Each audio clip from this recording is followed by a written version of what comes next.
છેલ્લા કેટલાક રવિવારથી જે વિષય આપણે અભ્યાસ કરવાની શરૂઆત કરી છે તે તો દેવની ઈચ્છા. આપણા માટે આ બહુ જ જરૂરી છે વાલાઓ.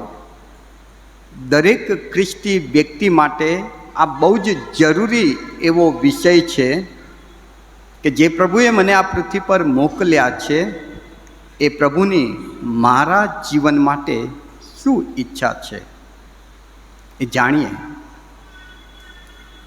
ગયા રવિવારે આપણે દેવની ઈચ્છાના અનુસંધાનમાં જે વિષય ઉપર અભ્યાસ કર્યો હતો એ તો પવિત્રીકરણ. દેવની ઈચ્છા છે કે આપણું, મારું, તમારું, એના પર વિશ્વાસ કરનાર પ્રત્યેક વ્યક્તિનું પવિત્રીકરણ થાય. એ જ દિશામાં આજે આપણે આગળ વધતા જે શાસ્ત્રપાઠ વાંચવામાં આવ્યો એમાંથી જ એક આધાર વચન પસંદ કરવામાં આવ્યો છે. તો પહેલો તિમોથીનો પત્ર 2 અધ્યાય અને 4 કલમ. પહેલો તિમોથી 2 અધ્યાય અને 4 કલમ. જો આપની પાસે બાઇબલ હોય તો આપ કાઢી શકો છો ને મારી સાથે આપણે એ વચન વાંચીએ, આપણે સાથે વાંચીએ, મારી સાથે તમે જોડાશો. સગળા માણસો તારણ પામે ને તેમને સત્યનું સંપૂર્ણ જ્ઞાન પ્રાપ્ત થાય એવી તેની ઈચ્છા છે. દેવની, પિતા પરમેશ્વરની, પ્રભુ ઈસુ ખ્રિસ્તની, પવિત્ર આત્માની એવી ઈચ્છા છે કે સગળા માણસો તારણ પામે. તારણ, ઉદ્ધાર, બચાવ બહુ જરૂરી એવો આ વિષય છે વાલાઓ.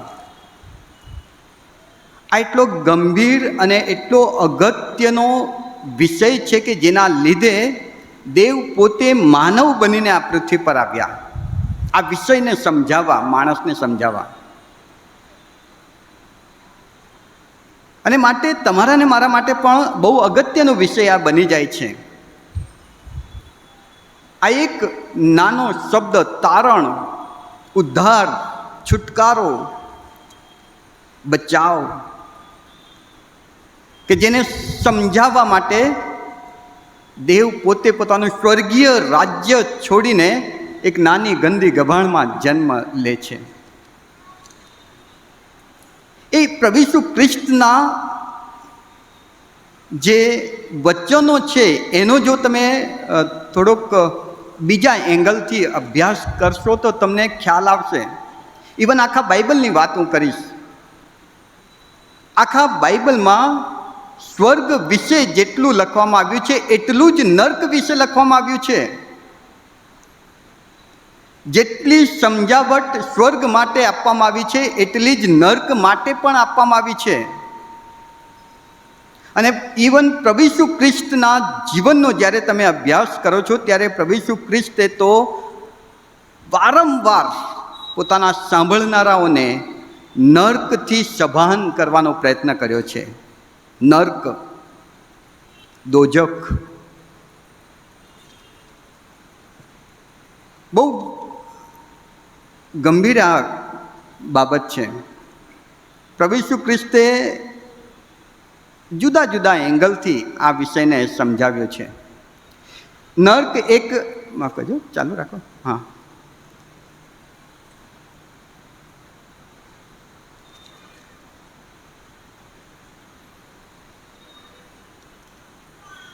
નર્ક એક એવી જગ્યા છે કે જ્યાં દુષ્ટ આત્મા પણ જતા બીએ છે. લૂકની સુવાર્તા 8:31 તમે જુઓ કે જ્યારે ઈસુએ એ અશુદ્ધ આત્મા વળગેલામાંથી એ અશુદ્ધ આત્માને બહાર નીકળવાનો હુકમ કર્યો ત્યારે એ દુષ્ટ આત્મા પણ ઈસુને વિનંતી કરે છે કે અમને ઊંડાણમાં ન નાખીશ. એને બીક અમને લાગે છે, અમને એ ભૂંડોમાં જવા દે. નર્ક બહુ ભયંકર જગ્યા છે વાલાઓ, બહુ ભયંકર. દુષ્ટ આત્મા પણ જ્યાં જતા બીએ છે એવી એ જગ્યા. અને એની ગંભીરતા સમજાવવા પ્રભુ ઈસુ ખ્રિસ્તે પોતાના શિષ્યોને માથી 5માં જો તમે જોશો તો એટલે સુધી કીધું છે કે જો તારી જમણી આંખ તને ઠોકર ખવડાવે છે, પાપમાં નાખે છે, તો એ આંખને કાઢીને ફેંકી દે.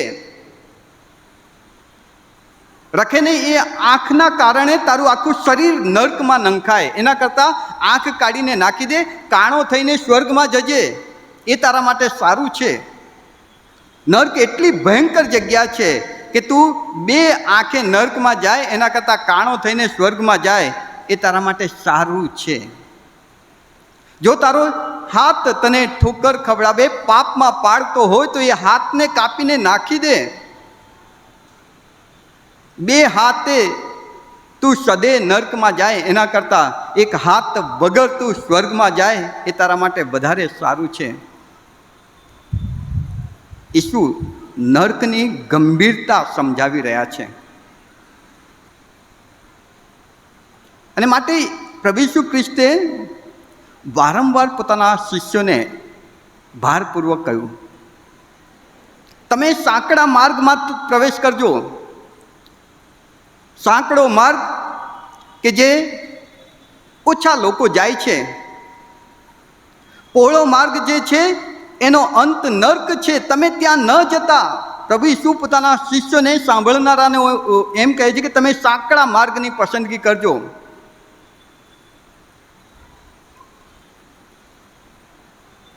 લુક 6માં 24-25માં જુદા શબ્દોમાં હું તમને કહીશ. પ્રભુ ઈસુ ત્યાં એમ કહે છે કે એ લોકોને અફસોસ છે કે જે આજે આ પૃથ્વી પરના જીવનમાં લહેર કરે છે. અફસોસ છે એવા લોકોને, કેમ કે પછી તેઓ એક એવી જગ્યાએ નંખાશે કે જ્યાં રડવું ને દાંત પીસવું થશે, જ્યાં આત્મા મરતો નથી, કીડો મરતો નથી, આગ ઓલવાતી નથી, અને બળતરા એટલી ભયંકર હોય છે કે જ્યાં તેઓ એ બળતરા સહન ન કરી શકે એટલી ભયંકર હોય છે. અને માટે પ્રભુ ઈસુ ખ્રિસ્ત લુક 5:32માં એમ કહે છે કે હું પાપીઓને તારવા આવ્યો છું, હું એમને બચાવવા આવ્યો છું, હું એમને છોડાવવા આવ્યો છું.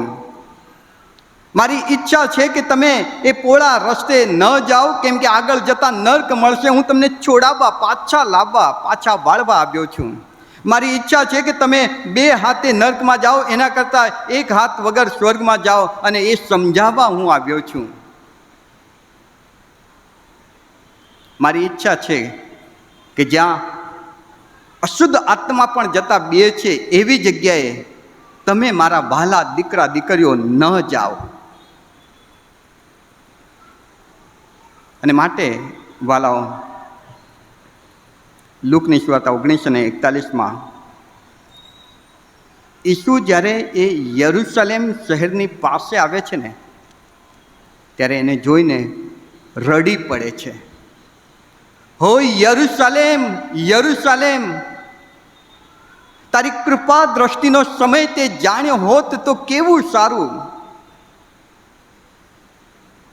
તું બચી ગયો હોત તો કેવું સારું. તે તારણને ઓળખી લીધા હોત તો કેવું સારું. ઈસુ રડી પડ્યા.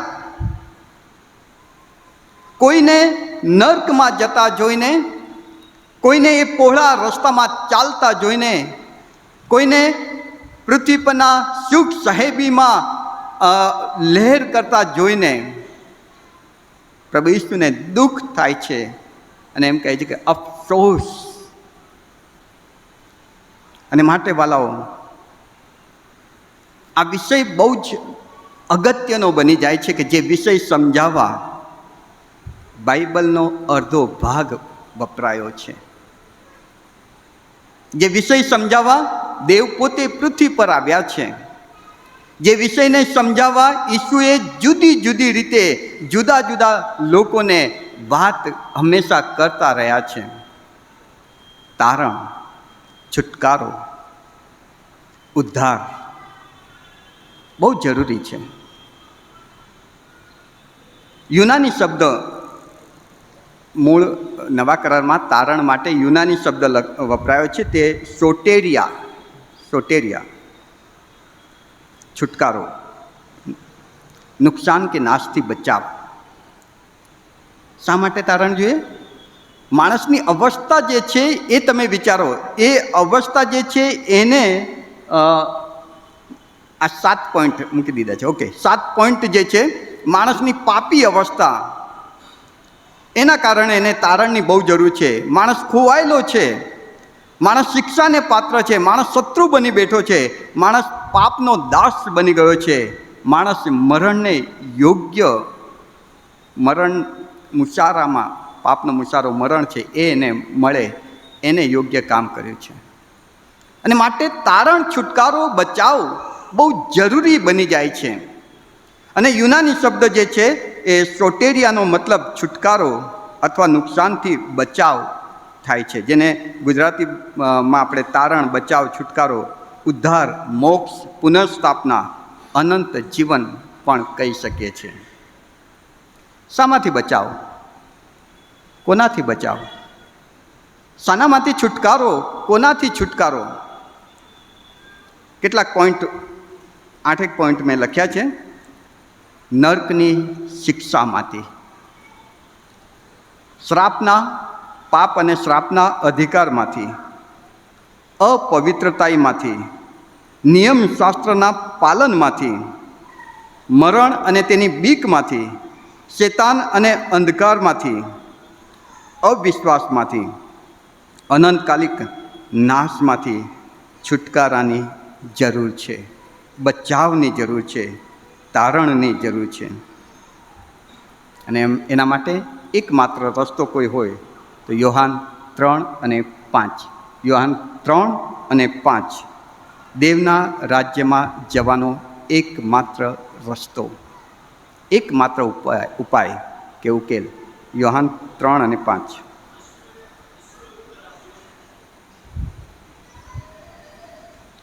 ઈસુએ ઉત્તર આપ્યો કે હું તને ખચિત કહું છું કે જો કોઈ માણસ પાણીથી તથા આત્માથી જ જન્મ્યું ન હોય તો દેવના રાજ્યમાં તે જઈ શકતું નથી. દેવના રાજ્યમાં તમને ને મને સ્થાન મળે એવી એની ઈચ્છા છે. કેમ કે ત્યાંથી જ તો આપણને પાપના કારણે હાંકી કાઢવામાં આવ્યા છે. એદનવાડી કે જ્યાં ઈશ્વર સાથે માનવની સંગત રહેતી હતી, એ પવિત્ર ઈશ્વરની સાથે માનવ રૂબરૂ મળી શકતો હતો. પાપના કારણે માનવ દૂષિત થયો, અપરાધી થયો. પાપનું સામર્થ્ય નિયમશાસ્ત્ર અને નિયમશાસ્ત્રની કોઈ પણ વાતને પરિપૂર્ણ કરવા અસમર્થ એવો માનવ પાપનો મુસારો, વેતન, મરણને લાયક બન્યું. અને માટે આ જે બાબતો છે એ માનવની સ્થિતિ બતાવે છે કે આ સ્થિતિમાં માનવ છે અને એ નર્કની યાતના તરફ જઈ રહ્યું છે, કે જે અસહ્ય છે, જેમાંથી તે છૂટી જાય એવી દેવની ઈચ્છા છે. અને એને છોડાવવા જ તો દેવ પોતે માનવ બનીને આવ્યા છે. અને તો તારણ, ઉદ્ધાર, મોક્ષ. હવે તારણ શું છે, કોણ આપી શકે છે, કેવી રીતે મળશે, એ વિષય જાણીએ એ પહેલાં તારણ શું નથી એ જાણવું બહુ જરૂરી છે. કેમ કે ખ્રિસ્તી વ્યક્તિઓને આ વિષયમાં ઘણી બધી વખત બહુ મોટી ગેરસમજણ થઈ જાય છે. અને માટે આજે તારણ શું છે એના પહેલાં તારણ શું નથી એ આપને હું સમજાવવાનો પ્રયત્ન કરીશ, કે જેથી કરીને તારણ શું છે તે આપણે બરાબર સમજી શકીએ. ઘણી બધી વખત વ્યસન મૂકી દઈએ છીએ અને એમ માનીએ છીએ કે હું તારણ પામ્યો. વ્યસન છોડી દેવું તારણ નથી. એવા વ્યસન મુક્તિના અભિયાન તો નોન ક્રિશ્ચન કેટલા બધા સમાજો કરે છે. ઘણા બધા દવાખાનાઓમાં વ્યસન છોડાવવામાં આવે છે. વ્યસન છોડી દેવું એ તારણ નથી. ઘણા જ્યારે સાક્ષી આપે ત્યારે તમે એમની સાક્ષી સાંભળજો કે હું પહેલાં દારૂ પીતો હતો અને હવે દારૂ નથી પીતો. અરે ભાઈ, પહેલાં દારૂ નહોતો પીતો, પહેલાં દારૂ પીતો હતો ને હવે દારૂ પીએ છે, તો તું તારણ પામ્યો એ નથી આવતું.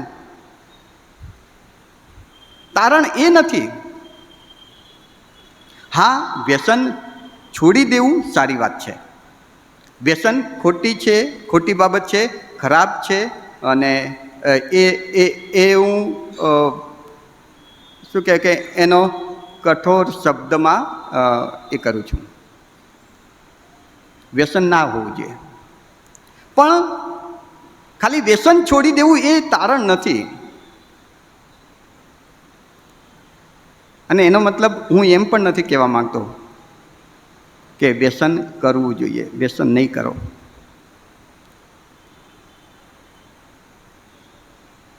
વિષયની બહાર કદાચ થોડીક એક વાત, આ વ્યસનની વાત નીકળી છે એટલે કહી દઉં. એક વાત મેં વાંચી હતી બાઇબલ, એક બુકમાં, એક ચોપડીમાં જ્યારે સ્ટડી કરતો હતો એટલે એક વાર્તા વાંચી હતી મેં. એક પાળક સાહેબની પાસે એક માણસ જાય છે, મંડળીનો સભ્ય, અને પાળક સાહેબને કહે છે કે પાળક સાહેબ, મને એક વ્યસન છે. બાકી બધું મારું જીવન બહુ સારું છે, બધી રીતે હું બહુ જ વ્યવસ્થિત છું. એ એક વ્યસન સિવાય બીજું બધું જ મારું સારું છે. હું દરેક મંડળીની પ્રવૃત્તિઓમાં ભાગ લઉં છું, સેવા આપું છું, આગેવાની આપું છું, દાન આપું છું. મારું જીવન સારું છે, મારે કોઈની સાથે કાંઈ બીજું નથી. બસ આ એક વ્યસન મારું છે. તો શું હું વ્યસન કરી શકું? પાળક સાહેબને પ્રશ્ન કર્યો ભાઈએ. બાકી બધું તો મારું સારું છે, તો આ વ્યસન કરી શકું છું? પાળક સાહેબે કીધું કે હા, કરી શકો છો. પેલા ભાઈને તો ખુશી થઈ ગઈ કે ઓહ, આ તો બહુ સારું કહેવાય. લો, સાહેબે અમને છૂટ આપી. પણ સાહેબે આગળ બીજું એક વાક્ય કહ્યું કે તમે ચોક્કસ વ્યસન કરી શકો છો, પણ હવે પછી તમારે એક કામ કરવાનું છે કે જ્યારે પણ જે પણ વ્યસન કરો, તમારે એને ભાગ આપવાના, બે ભાગ પાડવાના એમાં. જેમ કે તમે જો દારૂ પીઓ છો તો અત્યાર સુધી તમે એક પ્યાલો પોતાના માટે બનાવતા હતા, હવે 2 પ્યાલો બનાવવાનો. જો તમે ગુટકા ખાઓ છો તો અત્યાર સુધી તમે એક પડીકી ખાતા હતા, તમારે 2 પડીકી લેવાની. એક તમારા માટે અને બીજો ભાગ પ્રભુ ઈસુને માટે. અને તમે જ્યારે પણ એ વ્યસન કરો ત્યારે એક તમે કરો અને બીજું પ્રભુ ઈસુને આપો. જો પ્રભુ ઈસુ તમારી સાથે બેસીને એ વ્યસન કરી શકતા હોય તો તમે એ વ્યસન કરી શકો છો. પ્રભુમાં પ્રિય ભાલાઓ, પ્રભુ ઈસુ મારી સાથે બેસીને જે કરી શકે છે એ જ હું કરી શકું. જો પ્રભુ ઈસુ મારી સાથે બેસીને દારૂ નથી પી શકતા તો હું કેવી રીતે દારૂ પી શકું, એની સાથે બેસી શકું? વ્યસન ખોટું છે, ખોટું છે, ખોટું છે, ન કરવું જોઈએ. વિષયની બહાર આપણે ગયા. પણ ફક્ત વ્યસન મૂકી દેવું એ તારણ નથી, એ ઉદ્ધાર નથી. ખોટી કુટેવ, જો કોઈ કુટેવ પડી ગઈ હોય, ખરાબ ટેવ પડી ગઈ હોય અને એ છોડી દેવી એ પણ તારણ નથી. ઘણા સાક્ષીમાં એમ કહે છે કે પહેલાં હું આમ કરતો હતો અને હવે હું આમ કરું છું. તમારી કોઈક કુટેવ તમે મૂકી દીધી એ તારણ નથી, એ છુટકારો નથી.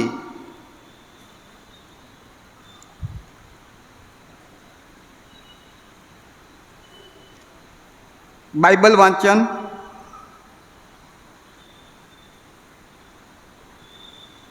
હું નિયમિત બાઇબલ વાંચું છું. હું રોજ ઊંઘતા પહેલાં બાઇબલ વાંચું છું. ઉપલી મેળી અને બાઇબલ વાંચન મારા જીવનનો એક અવિભાજ્ય અંગ છે. પણ વાલાઓ, એ તારણ નથી. હું પ્રાર્થના કરું છું કે પ્રાર્થના કરાવું છું, એ તારણ નથી. જમતા પહેલાં આપણે જે પ્રાર્થના કરીએ છીએ એ તારણ નથી. ઊંઘતા પહેલાં પાપ કબૂલાતની પ્રાર્થના કરીએ છીએ એ તારણ નથી. એ છુટકારો નથી. મારું બાપ્તિસ્મી સભ્ય હોવું કે પ્રભુ ભોજની સભ્ય હોવું એ તારણ નથી. મારું નિયમિત પ્રભુ મંદિરમાં આવવું એ તારણ નથી. મારા આવકનો 10મો ભાગ અચૂક મારા પ્રભુને હું આપું છું, પણ એ તારણ નથી.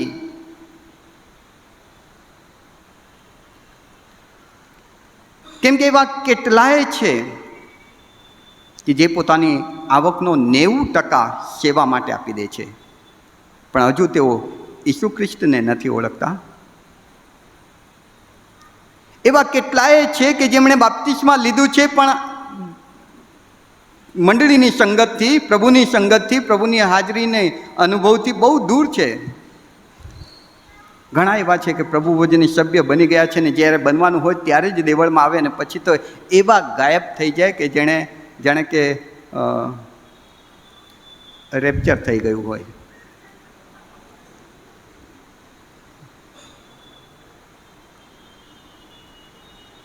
એ તારણ નથી.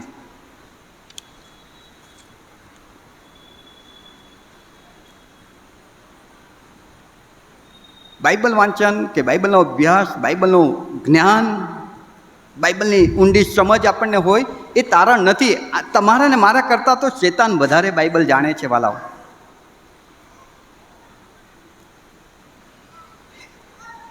ઘણાને એવું છે કે ઈસુ પ્રભુ છે, ઈસુ દેવ છે, ઈસુ ખ્રિસ્ત છે, એવું માને છે, સ્વીકારે છે, કબૂલ કરે છે કે ઓકે ઈસુ બી દેવ છે. એ તારણ નથી. યાકૂબ 2:19 તમે જુઓ, યાકૂબ 2:19 જરા વાંચજો.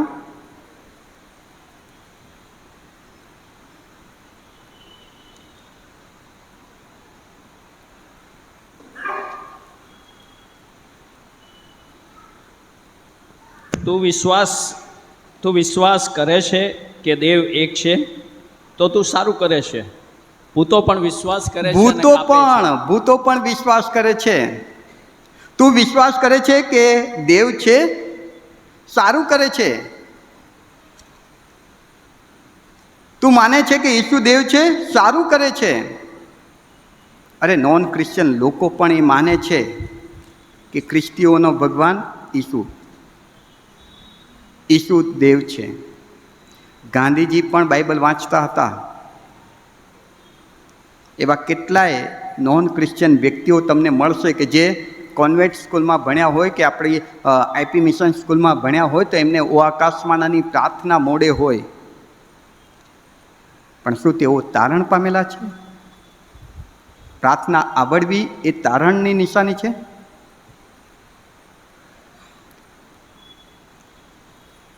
આપણા સારા કામો એ પણ તારણની નિશાની નથી.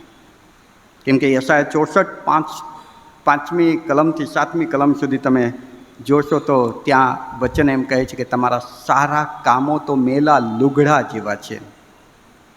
મારા સારા કામો પણ તારણ, છુટકારો નથી. મારા ઈસુ ખ્રિસ્ત પ્રભુ કે દેવ છે એવું માની લેવું એ પણ તારણ કે છુટકારો નથી.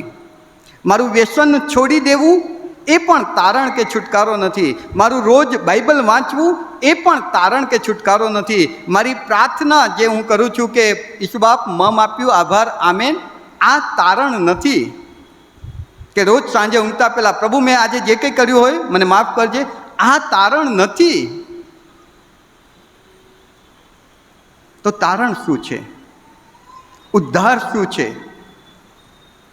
છુટકારો શું છે? સ્થિતિનું બદલાવું. પહેલા હું નર્કને લાયક હતો, નર્ક તરફ ધાઈ રહ્યો હતો, અને શેતાન મારો માલિક બનીને શેતાન કહે એ પ્રમાણે હું જીવતો હતો.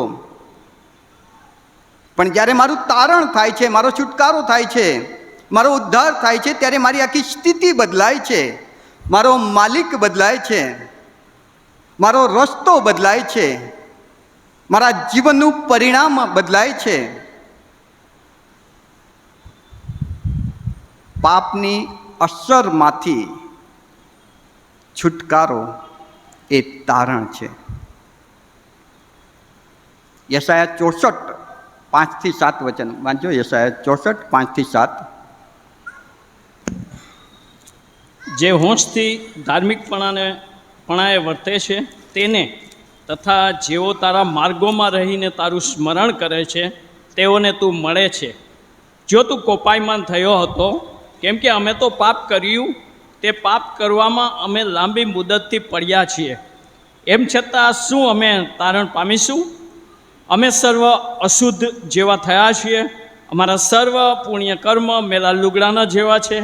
અમે સર્વ પાંદડાની પેઠે સુકાઈ જઈએ છીએ, અને અમારા અપરાધો વાયુની પેઠે અમને ઉડાવી દે છે. એક માનવનો પુકાર છે ત્યાં કે અમે આવા છીએ તો શું અમે તારણ પામીશું? અમારા સર્વ સારા કાર્યો મેલા લુગડા જેવા છે, અમારી સ્થિતિ દયાજનક છે, શું અમે તારણ પામીશું? રોમનોનો પત્ર 3 અધ્યાય 23મી કલમ, રોમન 3:23. કેમ કે સગડાએ પાપ કર્યું છે અને દેવના મહિમા વિશે સગડા અધૂરા રહે છે. આ સ્થિતિ છે માનવની. આદમને હવાને જ્યારે ઈશ્વરે બનાવ્યા ત્યારે દેવે પોતાનો મહિમા એમનામાં મૂક્યો હતો, પણ પાપના કારણે એ મૂર્તિ ખંડિત થઈ, દૂષિત થઈ, અને જેના કારણે દેવનો મહિમા એમનાથી વેગળો થયો, અથવા તો એમને હાંકી કાઢવામાં આવ્યા, દેવની હજુરીમાંથી એમને અલગ કરવામાં આવ્યા. દેવના મહિમાથી અધૂરા હોવું એ મારી બહુ જ દયાજનક સ્થિતિનું વર્ણન કરે છે. પાપની મારા પર જે અસર છે તે બતાવે છે. દેવથી દૂર, વેગળો, દુશ્મન, વેરી બનીને હું બેઠો છું. 5મો અધ્યાયને 12મી કલમ, રૂમી 5:12. તે માટે જેમ એક માણસથી જગતમાં પાપ પેઠું ને પાપથી મરણ, અને સગડાએ પાપ કર્યું તેથી સગડા માણસોમાં મરણનો પ્રસાર થયો. પાપનું પરિણામ મરણ છે. તમે ને મેં જે પાપ કર્યું છે તેનું વેતન મરણ આપણને મળે. રોમન 3:23. સગડાએ પાપ કર્યું છે. સગડા એટલે દરેક. તમે, હું, મારા પહેલાંની પેઢી કે મારા પછી આવનાર પેઢી પણ. આદમના પાપમાં હું ભાગીદાર હતો, અને આજે હું આદમ કરતાં સારો છું એવો દાવો કરી શકું નહીં વાલાઓ. કેમ કે તમે વિચારો, આદમને કેટલી આજ્ઞા આપવામાં આવી હતી? આદમ હવાને કેટલી આજ્ઞા આપવામાં આવી હતી? એક જ. તમને, મને?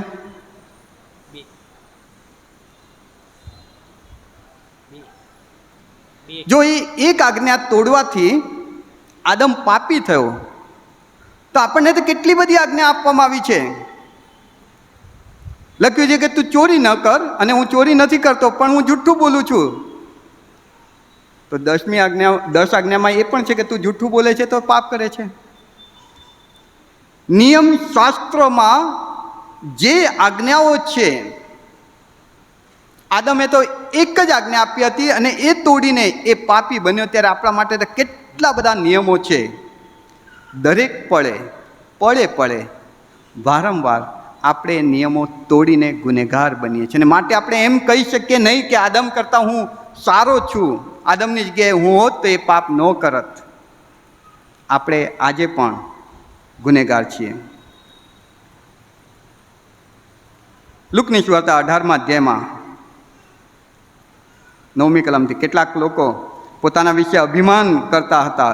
લુક 18:9. કેટલાક પોતાના વિશે અભિમાન રાખતા હતા કે અમે ન્યાયી છીએ ને બીજાઓને તુચ્છકારતા હતા. તેઓને પણ તેણે આ દ્રષ્ટાંત કહ્યું કે 2 માણસ પ્રાર્થના કરવા સારું મંદિરમાં ગયા, એક ફરોશી અને બીજો દાણી. ફરોશીએ ઊભા રહી પોતાના મનમાં પ્રાર્થના કરી કે ઓ દેવ, બીજા માણસોના જેવો જુલ્મી, અન્યાયી, વ્યભિચારી અથવા આ દાણીના જેવો હું નથી. હો દેવ, હું બીજા માણસની જેમ જુલ્મી, અન્યાયી, વ્યભિચારી, આ દાણીના જેવો હું નથી. હું શું છું? માટે ઓકે, વ્યભિચારી અથવા આ દાણીના જેવો હું નથી. માટે હું તારી આભાર સ્તુતિ કરું છું. અઠવાડિયામાં હું 2 વાર ઉપવાસ કરું છું અને મારી બધી આવકનો 10મો ભાગ આપું છું. પણ દાણીએ વેગળે ઊભા રહી પોતાની આંખો આકાશ તરફ ઊંચી કરવા ન અઠવાડિયામાં 2 વખત ઉપવાસ કરનાર, આવકનો 10મો ભાગ આપનાર. હું આના જેવો જુલ્મી નથી, બેબિચારી નથી, અન્યાયી નથી, પાપી નથી. પ્રભુ કહે છે કે ભાઈ, તું અધૂરો જ છે. ભલે તું તારી સારી ઘણી બધી બાબતો ગણાવે છે, પણ તું અધૂરો છે. અધૂરો છે. પાપ એ એના પરિણામને તારામાં લાવી ચૂક્યું છે. ફિલિપિયોનો પત્ર 3જો અધ્યાય 4થી 6માં પાઉલ બહુ સરસ આવી જ વાત કરે છે. ફિલિપિયોનો પત્ર 3જો અધ્યાય 4થી 6.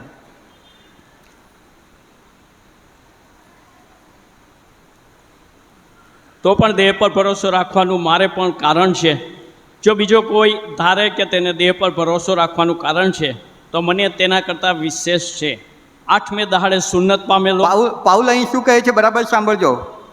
8મે દહાડે સુન્નત પામેલો, ઇઝરાયેલના સંતાનનો, ઇઝરાયેલનો સંતાન, બિન્યામીનના કુળનો, હિબ્રુઓનો હિબ્રુ, નિયમશાસ્ત્ર સંબંધી ફરોશી, પાક્કો નિયમ પાળનાર અને ધર્મના આવેશ સંબંધી, મંડળીને સતાવનાર, નિયમશાસ્ત્રના ન્યાયપણા સંબંધી નિર્દોષ, ધર્મચુસ્ત, યહૂદી ધર્મને પક્કા પાળનાર.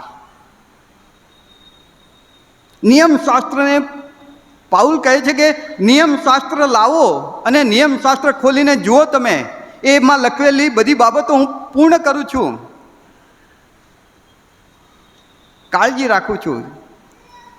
ફરોશી છું, હિબ્રુઓનો હિબ્રુ, યહૂદી, પાક્કો યહૂદી. પણ હવે એ જ પાઉલને જ્યારે દમસ્કના રસ્તા પર ઈસુ ખ્રિસ્ત મળે છે ત્યારે એનું સ્ટેટમેન્ટ બદલાઈ જાય છે. અત્યારે એમ કહે છે કે હું બહુ નિર્દોષ, હું બહુ સારો, હું બહુ ઉત્તમ, હું બધા કરતાં શ્રેષ્ઠ. પણ એ જ પાઉલને જ્યારે દમસ્કના રસ્તા પર ઈસુ મળે છે ત્યાર પછીનું એનું સ્ટેટમેન્ટ તમે જોઈ શકો છો.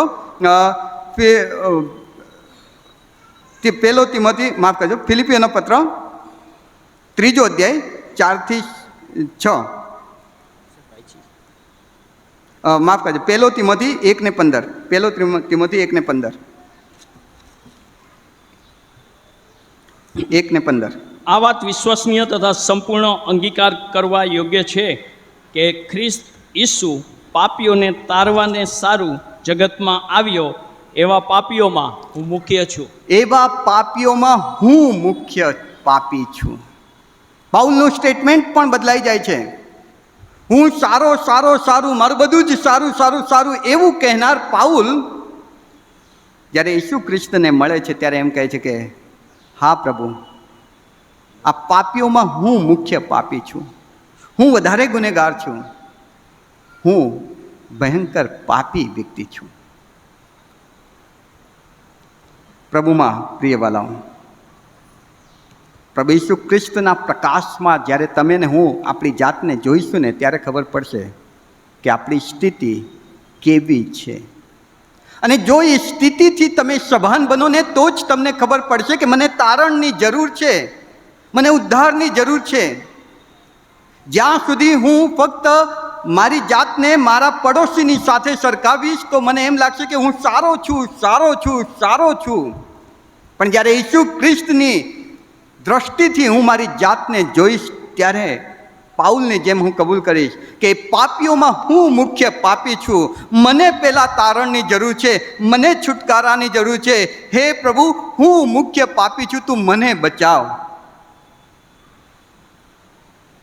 એ સ્થિતિ જ્યારે આપણે સમજીશું ને તો આપણને છુટકારાની જરૂરિયાત કેટલી અગત્યની છે એ સભાનતા આવશે. અને માટે જો શક્ય હોય તો 1 સેકન્ડને માટે, 5 સેકન્ડને માટે, 10 સેકન્ડને માટે તમારી આંખને બંધ કરીને તમારી સ્થિતિથી સભાન બનો કે હું કેવો છું. જો એમ લાગે છે કે હું પાપી છું, હું ગુનેગાર છું,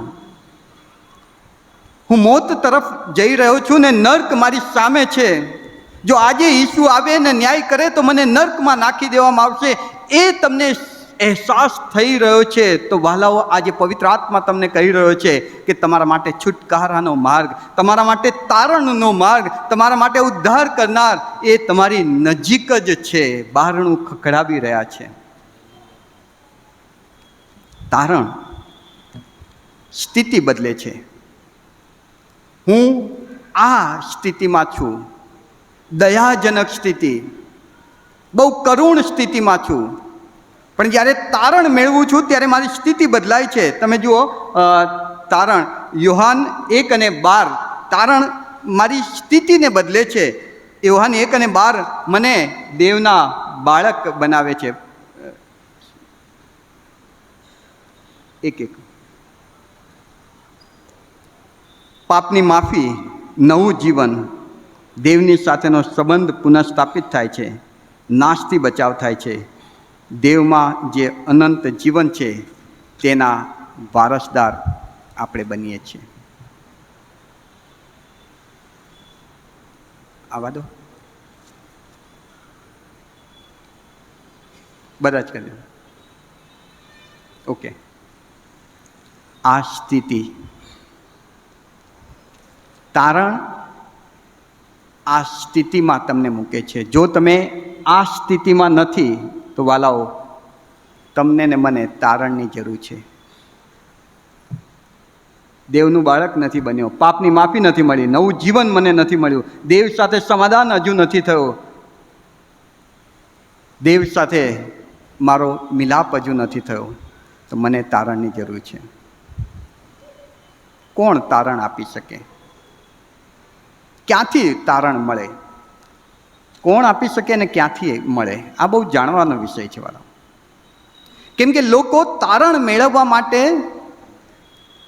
પોતાના શરીરને કષ્ટ આપે છે, ઉદ્ધાર પામવા માટે જાત જાતના યાત્રાઓએ જાય છે. અને જો ખ્રિસ્તી હોય તો એ ઇઝરાયલથી લાવેલા પાણીથી બાપ્તિસ્મા પામે છે કે કદાચ આ પાણી મને તારણ આપશે. ખ્રિસ્તી માણસ આ પાદરી નહીં, પેલા પાદરી જોડે પ્રાર્થના કરાવીએ, એ પાદરી તારણ આપશે. ખ્રિસ્તી માણસ આ ચર્ચ નહીં, પેલા ચર્ચમાં જઈશ, ત્યાં મને ઈસુ મળશે, ત્યાં એ ચર્ચ તારણ આપશે. ખોટી વાત છે, તદ્દન ખોટી વાત છે. તારણ કોઈ વ્યક્તિ નહીં આપી શકે, તારણ કોઈ સ્થળથી નહીં મળે, તારણ કોઈ વસ્તુથી નહીં મળે. ઘણા બધા રેફરન્સ અહીં જરા ઝડપ રાખજો.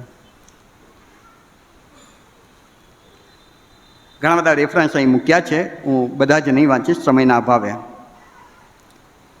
માથીની સુવાર્તા 1 અધ્યાયને 21મી કલમ, તારણ કોણ આપી શકે છે? અને તેને દીકરો થશે ને તું તેનું નામ ઈસુ પાડશે, કેમ કે જે પોતાના લોકોને તેઓના પાપથી તારશે તે એ જ છે. એક જ વ્યક્તિ, બાઇબલ કહે છે તારણ એક જ વ્યક્તિ આપી શકે છે, અને એનું નામ તો ઈસુ ખ્રિસ્ત છે, કે જે પોતાના લોકને એમના પાપથી તારશે તે એ જ છે. લુકની સુવાર્તા 2 અધ્યાયને 11મી કલમમાં દૂતોએ સુવાર્તા સંદેશ આપતા ભરવાડોને કહ્યું કે તમારે સારું એક તારનાર જન્મ્યો છે. કોઈ વ્યક્તિ, કોઈ જગ્યા, કોઈ વસ્તુ તમને તારણ નહીં આપી શકે. અને એવું ઈશ્વરને લાગ્યું, માટે ઈશ્વર પોતે આ પૃથ્વી પર આવ્યા છે. અને પોતે જ્યારે આ પૃથ્વી પર આવ્યા ત્યારે દૂતોએ સંદેશ આપતા કહ્યું કે તારનાર હવે જન્મ્યો છે. એનું નામ ઈસુ ખ્રિસ્ત છે. પ્રેરિતોના કૃત્યના 4 અધ્યાયની 12મી કલમ. પ્રેરિતોના કૃત્યો 4 અધ્યાયની 12મી કલમ. બીજા કોઈથી તારણ નથી, બીજા કોઈથી તારણ નથી, કેમ કે જેથી આપણું તારણ થાય જેથી આપણું તારણ થાય એવું બીજું કોઈ નામ, એવું બીજું કોઈ નામ નથી. ન કોઈ પાદરી, ન કોઈ ચર્ચ, ન કોઈ વસ્તુ, એવું બીજું કોઈ નામ નથી જેનાથી તારણ થાય. આકાશ તળે, પૃથ્વી પર એક જ નામ છે, અને એ તો છે પ્રભુ ઈસુ ખ્રિસ્ત. હાલેલુયા. પ્રભુ ઈસુ ખ્રિસ્ત વગર કોઈ તારણ નહીં આપી શકે. પ્રભુ ઈસુ ખ્રિસ્ત વગર કોઈ તારણ નહીં આપી શકે. રોમન 6:23. કેમ કે પાપનો મુસારો મરણ છે, પણ આપણા પ્રભુ ઈસુ ખ્રિસ્તને આશરે દેવનું કૃપાદાન અનંત જીવન છે. હું પાપી છું અને મને વેતન તરીકે મરણ મળ્યું છે, પણ ઈસુ ખ્રિસ્ત અનંત જીવન આપી રહ્યા છે. હવે આપનો થોડોક સમય વધારે લઈશ આજે આ વિષયને કદાચ પૂરો કરવા માટે. પ્રભુ ઈસુ ખ્રિસ્તમાં મને તારણ છે, છુટકારો છે, ઉદ્ધાર છે, પાપની માફી છે, અનંત જીવન છે ને સ્વર્ગ છે. મારી સ્થિતિ પાપી છે, નર્કને લાયક છું, મરણ મને મળે એને હું લાયક છું. હવે આ વસ્તુ સમજજો વાલાઓ, કેમ કે તારણને સમજવા માટે આ પોઈન્ટ બી સમજવો બહુ અઘરું છે. હું પાપી છું અને ઈસુ આવ્યા અને મને પાપમાંથી કાઢીને સ્વર્ગ કે અનંત જીવનના વારસદાર તરીકે, દેવના બાળક તરીકે બનાવી દીધા. હું આટલું જ વર્ણન કરું છું, આટલી જ વસ્તુ હું જાહેર કરું છું તો હું ખોટો છું. દેવનું ન્યાય પણ આમાં જળવાતું નથી. પિતાએ જ્યારે સૃષ્ટિ બનાવી, આદમ અને હવાને એદનવાડીમાં મૂક્યા, ત્યારે આદમ અને હવાને બંનેને સ્પષ્ટ આજ્ઞા આપી હતી કે જે દિવસે તું આજ્ઞા તોડીશ, જે દિવસે તું આજ્ઞા તોડવાનું પાપ કરીશ, તે દિવસે તું મરશે જ મરશે. અને આદમ અને હવાએ જ્યારે એ આજ્ઞા તોડી ત્યારે મરણ એમના પર આવ્યું. એ આત્મિક અને દૈહિક મરણની વાત. દૈહિક તો હતું, પણ આત્મિક મરણ ખાસ કરીને. હવે જૂનો કરાર જો તમે વાંચશો, ત્યાં બહુ સ્પષ્ટ બાઇબલ કહે છે કે જે જીવ પાપ કરે તે નિશ્ચય માર્યો જાય. આ યહોવાનું સ્ટેટમેન્ટ છે. યહોવા દેવ કે જે જુઠ્ઠું બોલતા નથી, જે બોલીને ફરી જતા નથી, જે બોલ્યા પછી ગોળ ગોળ કરીને વાતને વલટાવી નાખતા નથી, એ યહોવા દેવ એમ કહે છે કે આદમ તું પાપ કરે તો નિશ્ચય મરણ તારે ભોગવવું પડશે, કેમ કે પાપનો મુસારો મરણ છે. જે જીવ પાપ કરે તે નિશ્ચય માર્યો જાય. હવે જો આદમને ઈસુ ખ્રિસ્તમાં માફ કરીને સીધા સ્વર્ગમાં લઈ જવામાં આવે છે, સીધા સ્વર્ગના હકદાર બનાવી દેવામાં આવે છે, તો દેવનું ન્યાય પણ ક્યાં ગયું? તો એમણે અન્યાય કર્યો કહેવાય. તમે બોલ્યા ને ફરી ગયા. એક બહુ સરસ કલમ વાંચવા જેવી છે, નીતિવચનનું પુસ્તક 17મો અધ્યાય 15મી કલમ. નીતિવચન. યસ. જે કોઈ દુષ્ટને નિર્દોષ ઠરાવે છે ને જે કોઈ નેકીવાનને દોષપાત્ર ઠરાવે છે, તેઓ બંનેથી સરખી રીતે યહોવા કંટાળે છે. દુષ્ટને નિર્દોષ ઠરાવનારથી યહોવા કંટાળે છે. હિન્દી બાઇબલમાં બહુ સરસ શબ્દ છે. કોઈની પાસે છે હિન્દી બાઇબલ? હિન્દી બાઇબલ કોઈની પાસે છે? નથી. ઓકે, પ્લીઝ જરા વાંચો તો એ કલમને. નીતિવચન 17 અને 15.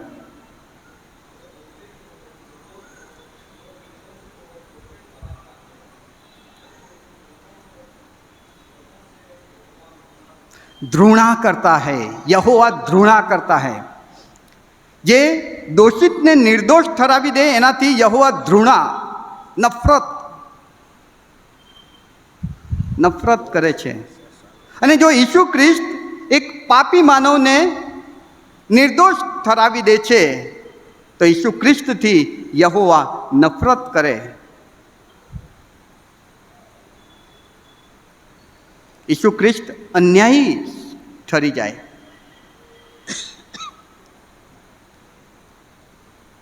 દેવનું ન્યાય પણ ક્યાં? અને માટે આ વસ્તુ સમજવા લાવો કે તારણ તમને અહીંથી ઉઠાવીને અહીં મૂકી દીધા એવું નથી. અહીંથી ઉઠાવીને અહીં મૂકતા પહેલાં અહીં જે તમારું વેતન હતું, અહીં જે તમારું પરિણામ હતું એ કોઈકે માથે લેવું પડે, કોઈકે એને બેઠવું પડે. આદમ તે પાપ કર્યું છે તો તને શિક્ષા થવી જોઈએ, પણ ત્યાં ઈસુ ખ્રિસ્ત આવીને ઊભા રહીને એમ કહે છે કે મારા દીકરા આદમને પિતા તમે માફ કરો, એની જગ્યાએ હું એ શિક્ષા બેઠવા તૈયાર છું. અને એમાં પિતાનું ન્યાય પણ સચવાય છે. દુષ્ટને ન્યાયી ઠરાવતા નથી. દુષ્ટને જે શિક્ષા છે એ શિક્ષા એણે ભોગવવી જ પડે, પણ એના બદલે કોઈક એ શિક્ષા ભોગવે છે અને દુષ્ટને આ જગ્યાએ લાવીને મૂકે છે. પણ એ દુષ્ટ કે અન્યાયી ન્યાયી બને, દુષ્ટ ભલો બને, મોતને આધીન અનંત જીવનનો વારિસદાર બને એ પહેલાં કોઈકે બહુ મોટી કિંમત ચૂકવી છે, બહુ મોટી કિંમત ચૂકવી છે. વાલાઓ, પ્રભુ ઈસુ ખ્રિસ્ત કે જેણે પાપ જાણ્યું નહોતું, જેનામાં એક પાપ કોઈ સાબિત કરી શકે નહીં એવો નિર્દોષ નિષ્કલંક દેવનું હલવાન, એને વધસ્તંભ પર જ્યારે જડવામાં આવ્યા ત્યારે આખી પૃથ્વીના પાપ એના પર નાખી દેવામાં આવ્યા, એના પર મૂકી દેવામાં આવ્યા. એણે પોતાને પાપ રૂપ કર્યો. એ પવિત્ર ઈશ્વર કે જે પાપને સાખી ન લે, એ પવિત્ર ઈશ્વર પોતાને પાપ રૂપ બનાવી દે છે. એ કેટલી આકરી ઘડી! અરે એ ઘડીને ખાલી સ્મરણમાં લાવતા એદન પેલી વાડીમાં, માફ કરજો, એદન વાડી નહીં પણ ગેત્સેમાની વાડીમાં પ્રભુ ઈસુ ખ્રિસ્ત જ્યારે પ્રાર્થના કરતા હતા ત્યારે એ ઘડીને યાદ કરતા હતા કે જ્યારે મારા પર આખી પૃથ્વીનો પાપનો ભાર મૂકી દેવામાં આવશે ત્યારે શું થશે? ત્યારે મારો બાપ મારાથી એનું મોહ અવળું ફેરવી લેવાનો છે. અને એને યાદ કરતા ઈસુ ખ્રિસ્તનું હૃદય કાંપી ઉઠે છે. એને યાદ કરતા ઈસુ ખ્રિસ્ત રડી ઉઠે છે. એને યાદ કરતા ઈસુ ખ્રિસ્તના શરીરમાંથી લોહી પરસેવાને રૂપે બહાર આવે છે. એટલી કારમી વેદના એને થઈ રહી છે કે હું પવિત્ર, મારા પર પાપનો ભાર મુકાશે ત્યારે મારો પિતા કે જેને હંમેશા અમે એક અતૂટ રહ્યા છીએ એની સાથેની સંગત ઘડીકને માટે તૂટી જવાની છે. એક કારમી વેદના, ભયંકર વેદના ઈસુ ખ્રિસ્તે તમારા ને મારા માટે બેઠી છે. એણે પોતાનું લોહી વેવડાવ્યું છે. બહુ મોટી કિંમત એણે ચૂકવી છે કે જેથી કરીને અહીંથી મને ઉંચકીને અહીં મૂકી શકે, નર્કમાંથી મને બચાવીને સ્વર્ગ તરફ લઈ જવા માટે એણે બહુ જ મોટી કિંમત ચૂકવી છે. ઘણા બધા રેફરન્સ અત્યારે હું તમને દઈ શકું નહીં, આગળ જવા દો પ્લીઝ. ઘણા બધા રેફરન્સ હું તમને સમયના અભાવે આપી શકતો નથી, પણ વાલાઓ એટલું જરૂર કહીશ કે કોઈકે બહુ મોટી કિંમત ચૂકવી છે. મને તારણ મળે, મને પાપની માફી મળે. મારા વતી મરી જનાર એ ઈસુ ખ્રિસ્ત જેના વેવડાવેલા લોહીમાં મને તારણ મળે છે, ઉદ્ધાર મળે છે.